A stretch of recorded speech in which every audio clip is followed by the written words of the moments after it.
arrived at being a medical doctor. Tell you what, it was only because of the military uniform. That is what I was so obsessed with. I knew that I had something for tech, but I just kept suppressing it. You need to be conscious of the fact that you're not living with your parents or with your family anymore. I mean, I have seen people cry. I have seen people weep a lot. Everything is on me now. The decision all on me now. For me, my genuine belief is that everyone deserves security. It doesn't matter your level of education. You deserve to be secure, even on the internet. So why not prepare myself for that?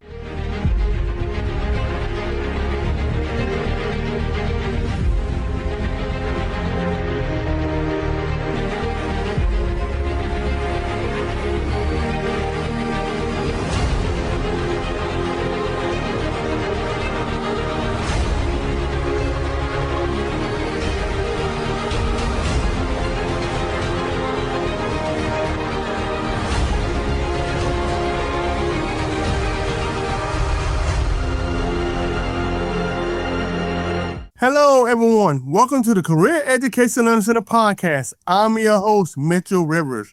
I am thrilled and honored to have on our show today, Erika Concrey. Erika is a rising sophomore at the University of North Carolina at Pembroke, majoring in cybersecurity. As you know, ladies and gentlemen, I'm also alumni of UNC Pembroke. And Erika, I wore the tie colors. See my tie? The colors is UNC Pembroke. So I kept it in the family. How you doing today, Erika? I'm very great, thank you. And you? I'm doing fantastic now since you're on my show. Tell us, Erika, why did you decide to go abroad, come abroad to go to do your college experience and not just stay in Ghana? Because she is from Ghana, y'all. Well, thank you so much for the question and thank you for the opportunity. Thank you for having me here. And I'd say that studying abroad was not something I thought would happen so quick, like after high school. I've always wanted to travel to Canada, but that was a career plan thing. It had nothing to do with going to college and all of that. But I'd like to use this opportunity to just thank my family because they made this possible. They just came up with the idea. So what do you think about going to study abroad? They said this when I was 2 years. I still had a year more to finish my high school education. And I don't know how I felt about it back then, but there was some excitement. And it just happened. It just happened one morning. Okay, so we're going to do this. We're planning this and that for you. We want you to go outside the country. I'm like, oh my God, this is real. So that's it. It all started with my family because, of course, I have some idea. I had some idea that I was coming, but it all started with my family, especially my uncle. And I would like to use this opportunity. I know they're going to be watching this, so I just want to say that I'm so grateful that they did this for me, and I love them so much. Yeah. Oh, that is fantastic. I mean, family support is very important, and even more important, family support abroad.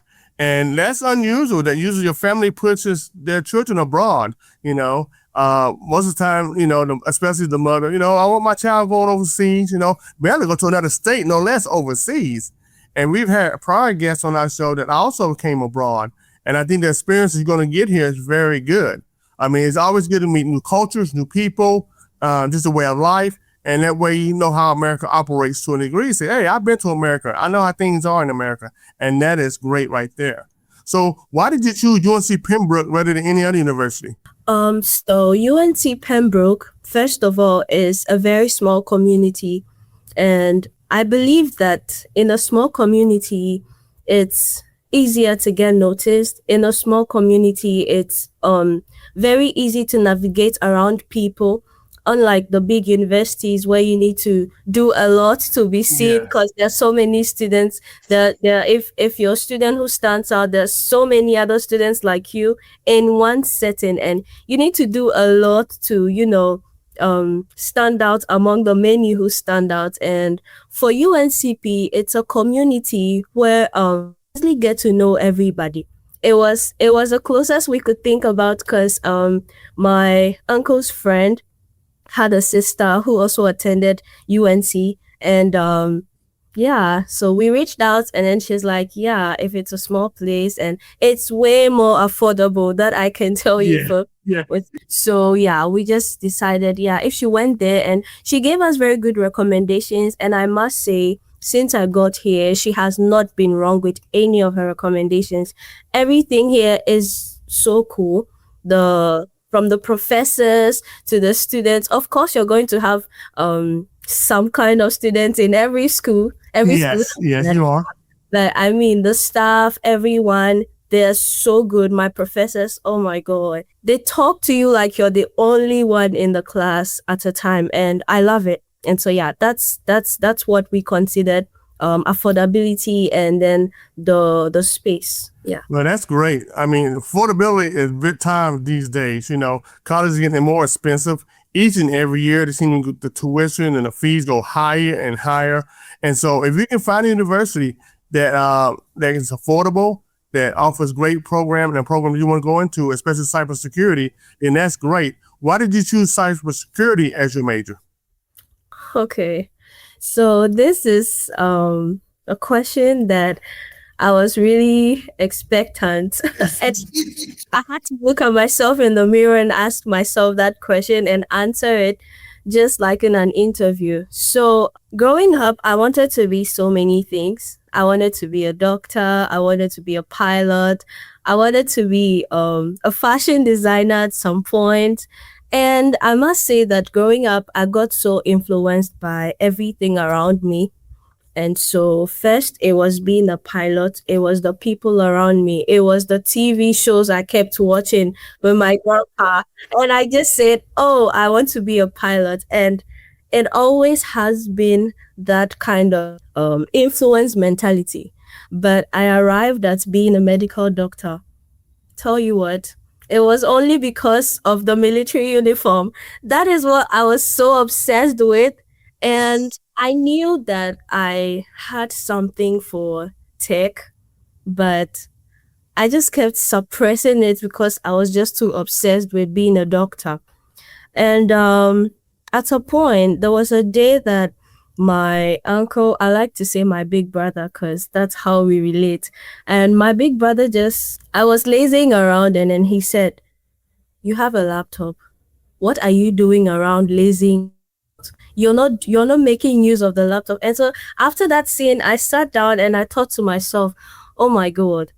And mind you, I was around 10 years at that time. And I said, okay, I do have a laptop. I think it's high time I start doing something. That was not them playing computer games and stuff. And I realized I had a thing for what I was doing, but I just didn't understand it. And so after high school, this was a news that actually got a lot of people disappointed, especially my friends who knew how obsessed I was with being a doctor. I just broke the news to them. Hi, and I think I'm going to do cybersecurity in the university. And everyone is like, are you sure? Are you sure you really want to do that? I'm like, yeah, I think I want to do that. And cybersecurity was not my first thought, but I considered it because if I want to do something IT, then what do I want to do? Because IT is broad. IT is a lot. It's a big field. And so I looked through and I thought of it.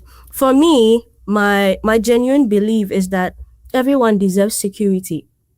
It doesn't matter your level of education. It does not matter your background.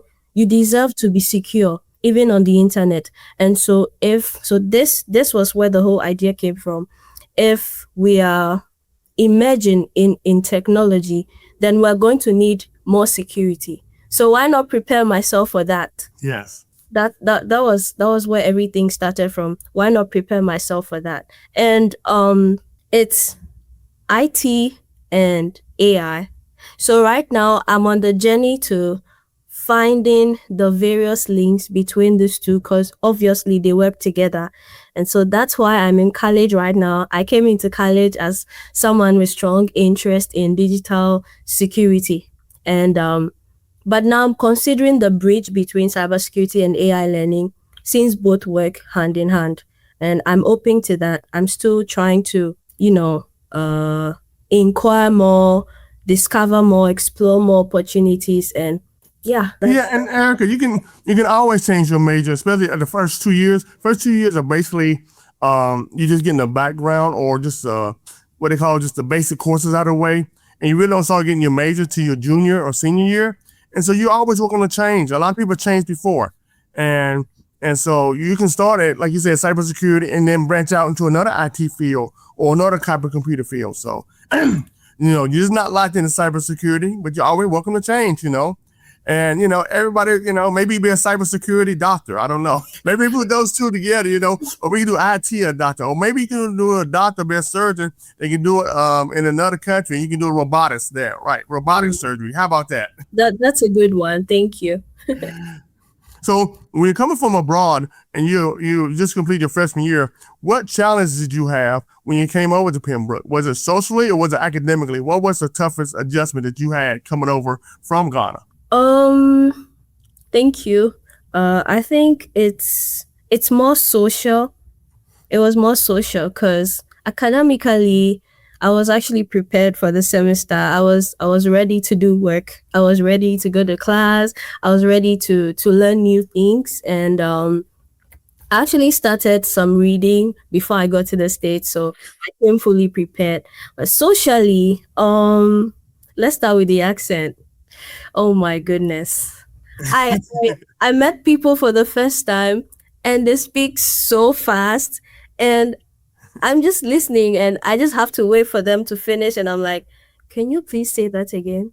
It was it was so embarrassing at some point. And so I made up my mind, you know what? Instead of asking, "Can you say that again?" Let's just nod.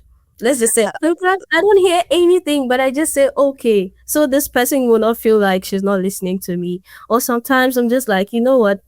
Just keep up with it. Just do something. Make sure you're listening. Just do something. The accent was it was unbearable at some point. And you go to class, and this professor, so I always sit in front, like always. I never sit at the back. I am always in front because I want to hear what the professor is saying.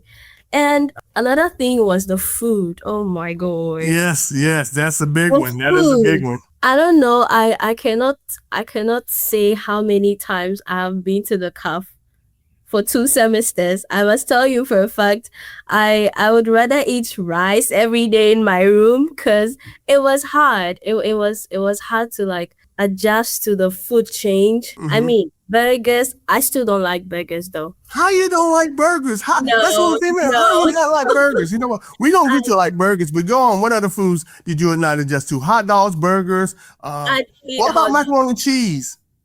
No, I don't like cheese. You Oh, know, well, you know the what?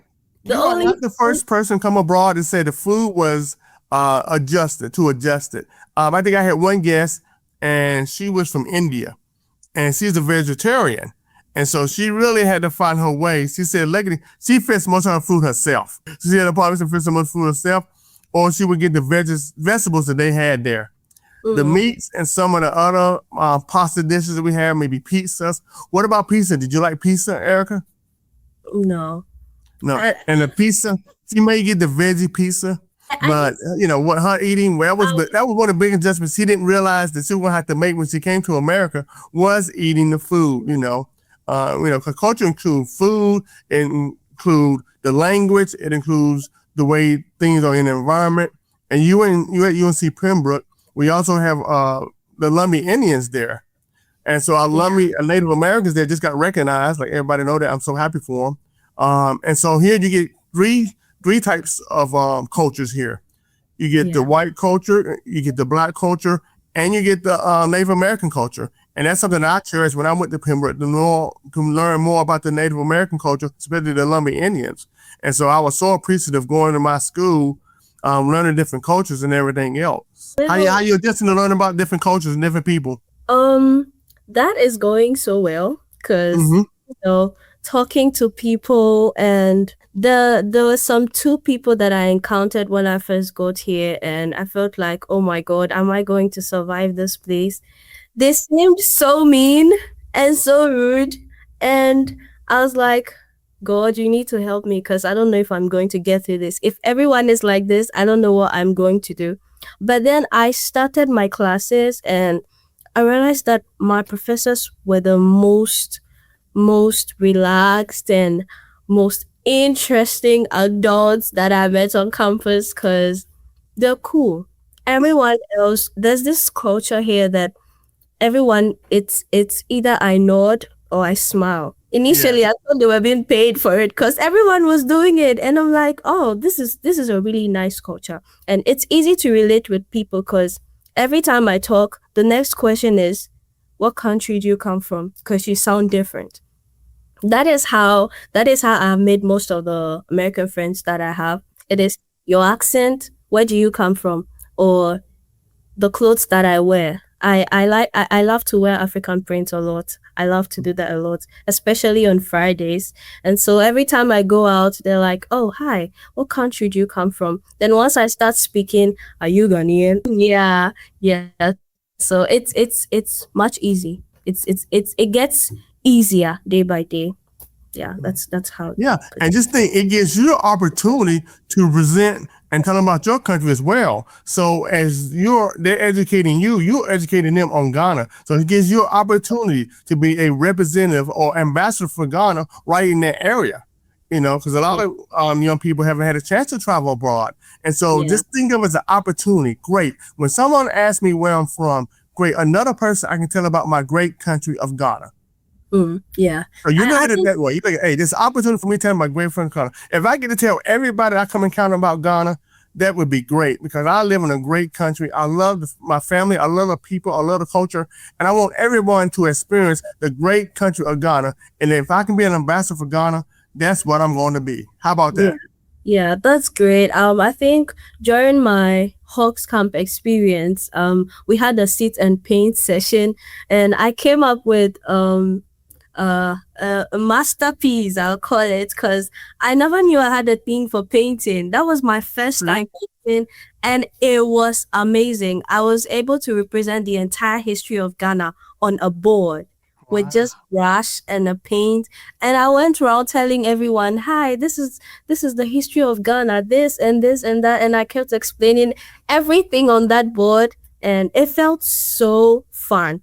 It felt so fulfilling because everyone was interested to know what it was and what it meant. So yeah, I'll take that. That's a very good one. An ambassador for Ghana. I love that. And so I know it's only your freshman year. Have you had a chance to do any internships? Sorry, ladies and gentlemen, any internships? Are you going to do any internships? Currently, I'm doing my internship with. Of course, it doesn't have anything to do directly with the course I'm reading, Right. but I'm with the leadership learning community department here on campus, and I'm a summer program leader. That's what I'm interning for.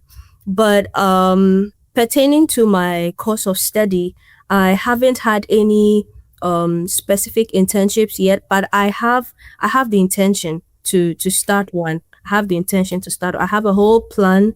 I have a whole plan drawn for that. So yeah, I have plans for that in the future.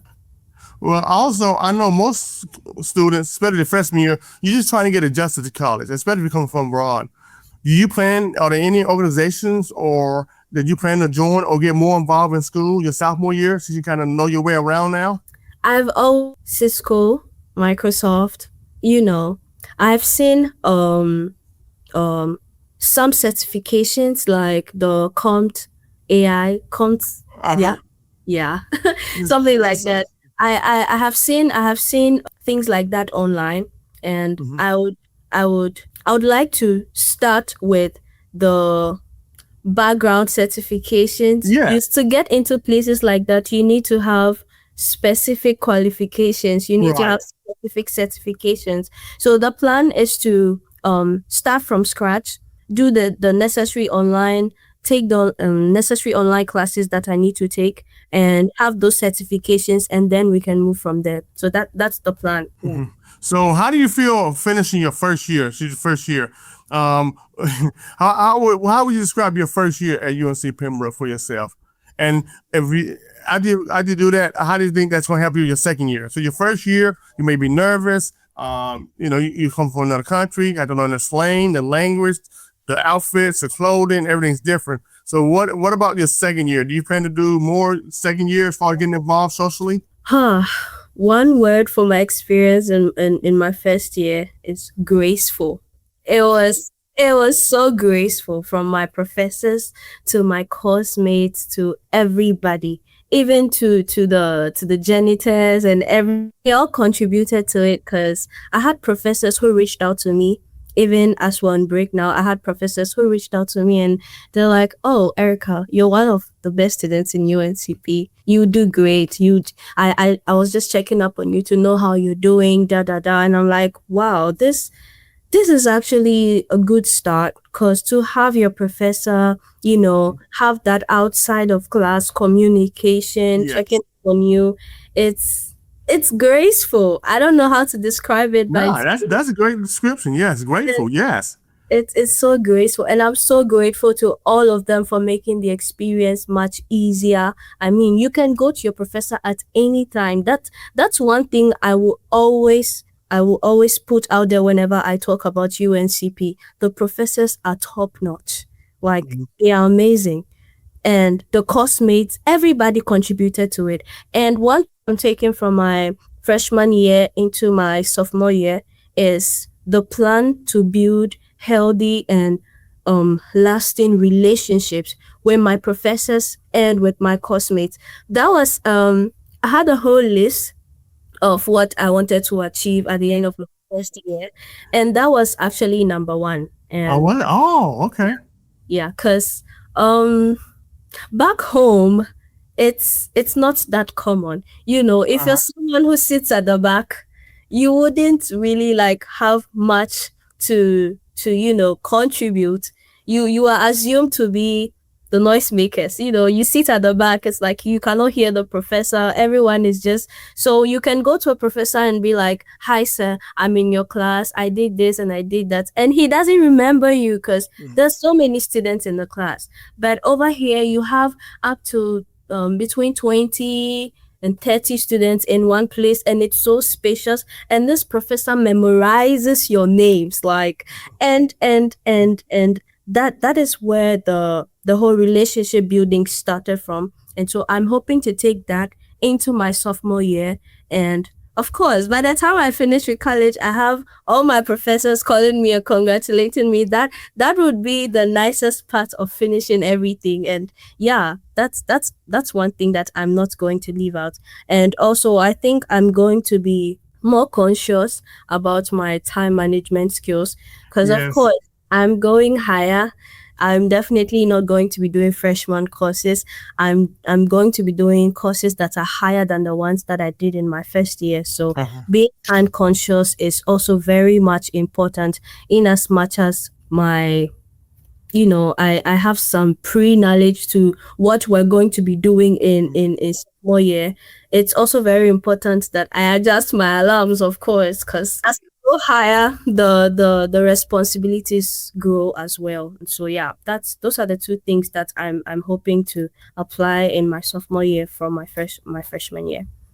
Well, that's fantastic. And that's one of the reasons why I think I tell students all the time, come out of high school, try to get a school that fits with your criteria or what you're looking for. And one of the biggest things is the size, class size, right? Can you handle going to a big university where you're not going to be as known as well to compared to a small university, right? Or if you're not able to do the work and then you don't feel you do work at a big university or 4 year school, go to a 2 year school. That's what I did, Erica. I went to 2 year school first, then transferred to a 4 year school.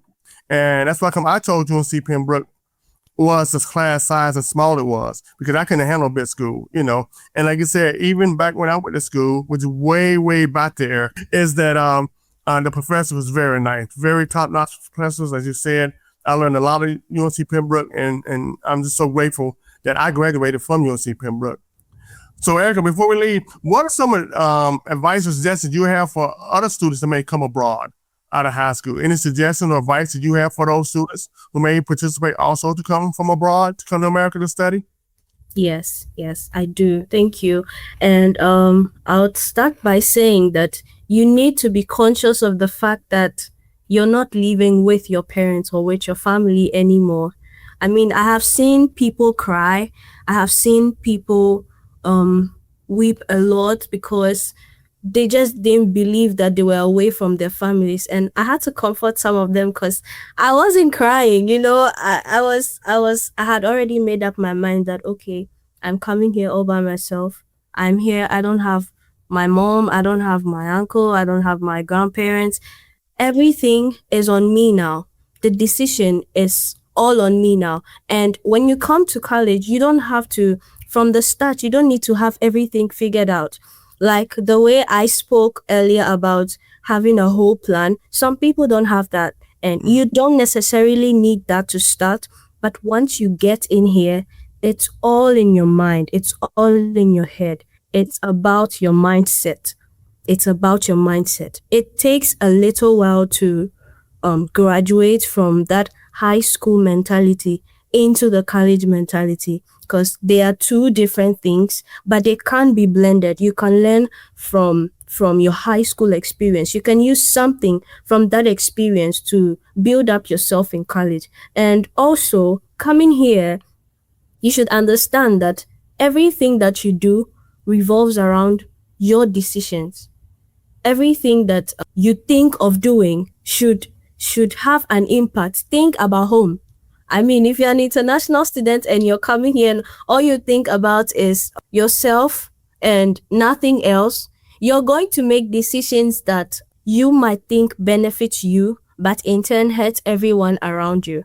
Be very humble and be very open because I have seen people who find it difficult to ask for help because they feel like I don't understand the accent. I don't just assume that I decided not to ask for help. Just assume that I decided not to ask questions. I wouldn't have certain things that I have today, and I wouldn't have met certain people that I met today. And one thing is for sure, it's not just about networking, it's about networking with the right people. Because where I'm having an internship right now, trust me, they are the best that I have seen. They're more to me like a family than just bosses. They are actually my family away from home. So networking is very much important. And when you get here, I need to say this. There are some people who think that it's all about what you wear and just look good. It's good to look good, but please, you should be mindful of the way you spend, the way you just do everything because you think you're away. Like I said, your decisions influence other people around you. So be conscious, and it all starts from your mind. It all starts in your head. Before you do anything, think, because you're an international student. You're not a citizen. You cannot go around doing things that you're not supposed to do. You cannot go around doing things that you are restricted from doing. And so yeah, that's it. It's all in your head. It's all in your head. Well, I think that's great, Erica. I think my audience here, whether they're here in America, domestically, or abroad, has got a lot of information from you. I think they're going to thoroughly enjoy this podcast interview. I thoroughly enjoyed this podcast interview and takes away some genuine nuggets myself. So, Erica, thank you so much for coming on our show today. I really appreciate it. Thank you so much. And before we go, I just want to say that I'm so grateful to you for the opportunity given me. I really never thought I would be on a podcast, but here I am. I'm so grateful that you reached out to me. I really, really appreciate this opportunity. Thank you so much. And also thank you to my family, because I wouldn't be here if they did not put in the effort. I wouldn't be here if they did not put me here. So I'm grateful to you, everyone in my family watching right now. I'm grateful to you and I love you all so much. Thank you, especially my uncle, especially him. Thank you so much. I'm so grateful, Uncle. God bless you. And thank you. And I'd like to thank our viewers and listeners for joining me on another terrific episode of the Career Education Center podcast. We're making your career dreams a reality. God bless.